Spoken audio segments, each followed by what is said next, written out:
game, weekend league. Let's see if we have better luck this time. Lost 3 games, won 1, and this is the 5th one. So should win this one, but you never know. It's really all I care about is the spectacle. If you get a really good game, then I'm gonna upload it, keep it on YouTube under my channel. If it's like if it's not an entertaining game that I wouldn't watch again, then I won't even record it. Sorry, I won't even upload it. What's the point? I won't watch it. So yeah, in a way, I'm still getting used to talking and concentrating on the gameplay. Becoming a lot better at it, but I've only been doing this for a few days, so I'm not really. I don't think I'm performing as to what I normally would if I was quiet, but it just takes practice. It's like anything in life. If you practice hard enough, long enough, you will get there. Trust me. I think it takes roughly about 1,000 hours before you become a master in anything like StarCraft, for example. I've been playing StarCraft for a long, long time. Since it's come out, StarCraft 2, that is. I think it's 2010 I started it, basically as soon as it came out. But then I stopped playing it, I think 2015, 16. Didn't play for like 5 years. I've gone back into it, but I'm pretty sure I've accumulated 10,000 hours by now. And I ease into it, and I'm just playing, and all of a sudden I'm like in Gold League, Platinum League, knocking on Platinum League. I'm normally a Diamond player in that game. But it takes a while to get back into it, especially as you get older. You should totally, you don't. As you get older, you seem to not have your dreams are not as vivid as when you're younger. The reason for that is because you lose the passion. You don't have that passion because you've experienced so much. People say you get set in your ways as you get older. It's true for some people. For the reason why is because the reason why you would get set in your ways is because you're comfortable. There's nothing wrong with that. Because if you're really good at something and you're comfortable with what you have in life, why wouldn't you be set in your ways? Because it works. The problem with being set in your ways is like anything, there's always a good and a bad. The bad thing about it is that you don't have much room for growth. It's really detrimental if you want to learn and you want to grow. Being set in your ways is not flexibility you're searching for. Throughout my life, I would rather be a beginner, and I would rather people look at me like I'm a dumbass because I haven't obviously done it for long, than be someone who's a bloody expert, which I used to be like. I had a job where I used to be an expert and train other people. But the problem with that is you're not really learning yourself because you're there to, you're the responsible one. You have to get the job done. You have to make the profit. Because it all really depends on you. And you're under pressure, not only under pressure to perform, you're under pressure to train the other person, so the other person does the same as you do. And if that other person doesn't do as well as you do, then it's your fault because you haven't trained him well enough. I really don't want to spend my life doing that. I realized that after 2 or 3 years working in that job, that, it's not really what I set my goals when I first walked through that door, was to grow personally and be who I want to be and be myself. You can't be yourself if you feel like you're in a prison. Get out of that job, which is what I did. And then, life the way it is, through unforeseen circumstances, the job that I went for did not last. But I do not regret anything because the stuff that I've learned throughout the years later on is immeasurable if I stayed in the job that I was comfortable in. and continued training other people because I was so really good at it. Put it this way, I'm really good with my hands. Any job that has to involve hands, I learned the repetitive way that makes me really consistent with whatever whatever the job it is involves. Whatever the job involves, I, through repetitiveness and the ability to just learn what works, I have the ability to just, through work ethic, just keep at it and be almost like a machine and just, keep doing it without, using my inner motivation, which I have immense amounts of, to just keep going. And people exploit that. That's what people do. If they see a worker who is just committed to the cause, whatever the cause is, they would exploit it. I would do the same thing. If I had, someone who just seems super happy with their life, they would probably think he's happy because he's found something he loves, loves doing, which is, the job that he's doing currently makes him happy. The job is not what makes you happy. You will never find a job that makes you happy, that makes you truly happy. Never. It's really up to you to make that job fun. And how do you do that? There's a trick to it. You really have to find purpose to it. What is the purpose of you doing what you're doing? No matter how dumb of a job it is, if you know what the purpose to it is, you have to keep reassessing what you are doing. Sometimes it's not very obvious. Essentially, it's never obvious. Otherwise, you'll be just like reading a book. Life will be a book. Some people claim that life is a book. I still haven't found a script to it. Still searching, and I think I will search all the way to my grave. I will never ever know what life is about, ever. Full stop. Why? My grandfather, he went through World War II, and he was the one that inspired me. This is the only two people in my life that really inspired me. Obviously, my grandfather, being a kid, an adult will always have the power over the kid to inspire that kid. And I don't call that power, it's more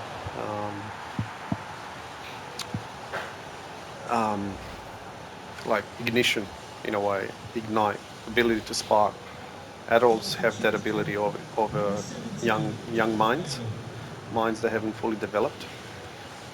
They have the ability, magical ability, to open their little minds to, a realm of limitless possibilities. So parents are there to inspire.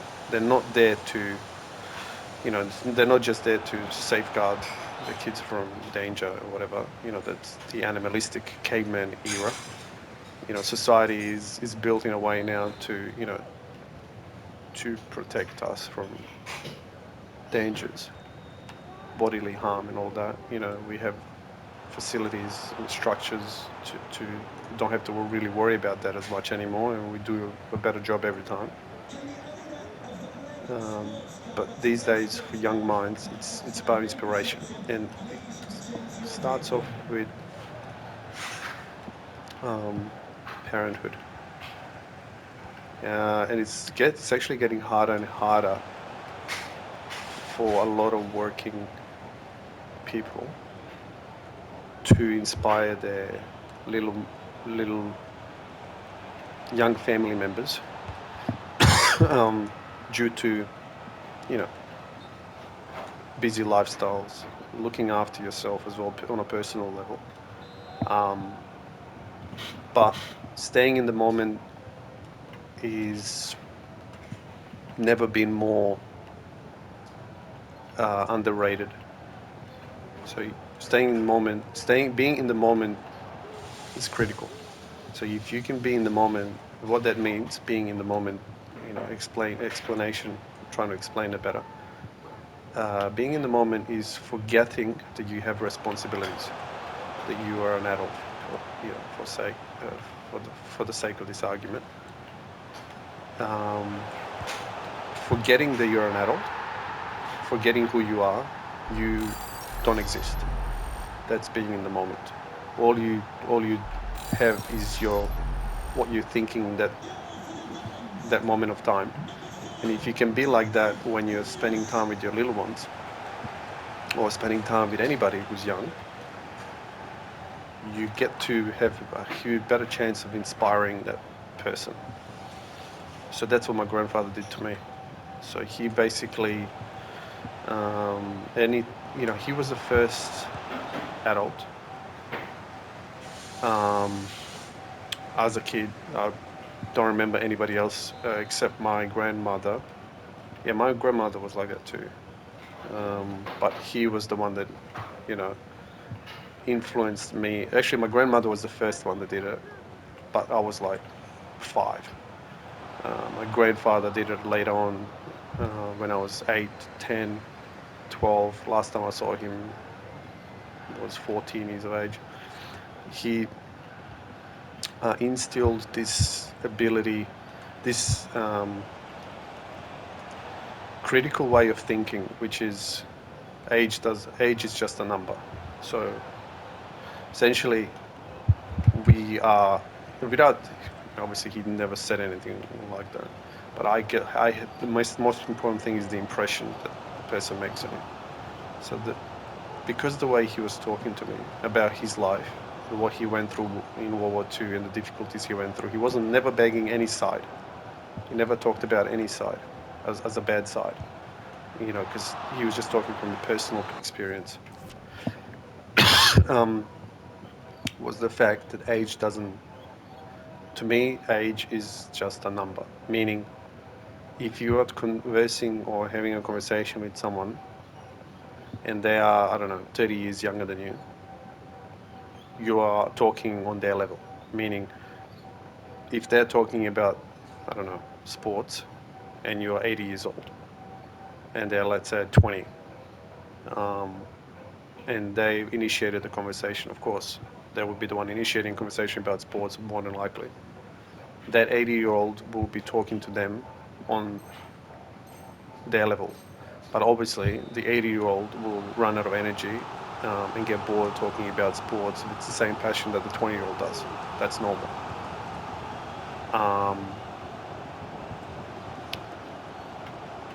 So obviously, the moral of this story is that, anytime I initiated a conversation like that about sports or something that's boring to my grandfather, he would just nod. So he would basically, he wasn't interested in the conversation. So he was being truthful, but he would just, bore me out of it. So I wouldn't be even, I wouldn't have that conversation with him for very long, because he's purely not going to act through it. He's not going to be someone he's not. He just didn't. But if he was the one initiating the conversation, which is the critical bit, this is where I got my inspiration from. He would start along the lines of, when I was your age, I enjoyed this or I enjoyed that. So he's not negating the fact that he used to be my age. He's not hiding from it. He's just basically saying that, this is the experience that I had, and I'm not running away from it. I'm just giving you what I went through, without any judgment. So he wasn't saying, I wish it was like this, I wish it was like that. He was talking from the fun point of view. Like, even the bad stuff he went through World War II, he was talking from a good point of view. Why? Because he survived. So anything that gets thrown at you and didn't break you is good. So it's not evil. If you've survived, it's good. It's not bad. So yes, there is bad experiences. No one negates that. Unfortunately, some people have terrible experiences in life, but it's not evil because it didn't kill you. So anyway, this game's over. I ended up winning at 4-3. Life is always bigger than the game because life is the biggest game you will ever play. And have fun with it while it's still, but life.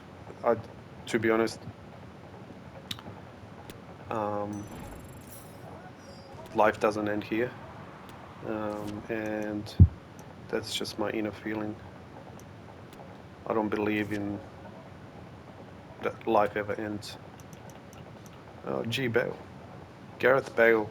So he's only scored 1 goal and 1 assist, and Sanchez scored 2.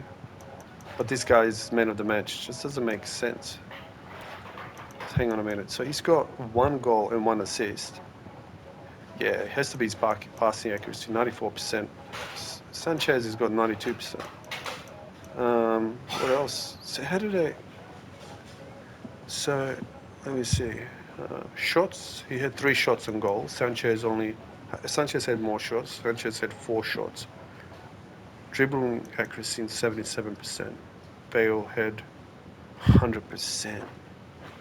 He also had 2 tackles. Sanchez had 1 tackle, not too bad. What is the biggest? So it has to be the dribbling accuracy. Shot accuracy, 67%. 50%. So Bale's got 2 stats better than Sanchez already. Passing is 18 passes with 100% accuracy. This guy had 13, so that's the killer. He's had almost double the passes, or closer, like not far away from close, double. And he's also defending 2 standing tackles. So, yep, Gareth Bale deserves it. He deserves it. He deserves the man of the match badge. And what did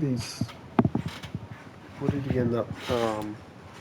What kind of goal did he score? Let's see how good of a goal it is.